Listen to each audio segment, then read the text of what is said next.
Event లో mega moment, ఎందుకంటే mega star Chiranjeevi గారు అడుగు పెట్టారు కాబట్టి.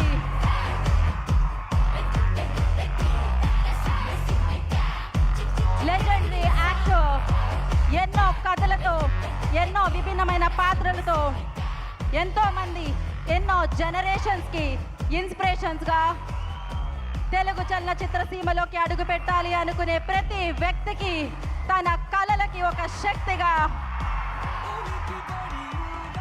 స్క్రీన్ మీదే కాదు రియల్ లైఫ్ లో కూడా హీరోగా ఎప్పుడు మన మనసులో ఉండే మన మెగా స్టార్ చిరంజీవి గారికి ఈ కార్యక్రమానికి సగౌరవంగా బోలెడంత ప్రేమతో స్వాగతం పలుకుతున్నాము. ఇది నిజమైన మెగా మూమెంట్, ఇది నిజమైన మెగా బ్లాక్ బస్టర్. తండ్రికి తగ్గ తనయుణ్ణి ఇవాళ ఇక్కడ చూడడం ఎంతో అద్భుతంగా, కన్నుల పండగగా, ఒక వేడుకగా ఉంది అని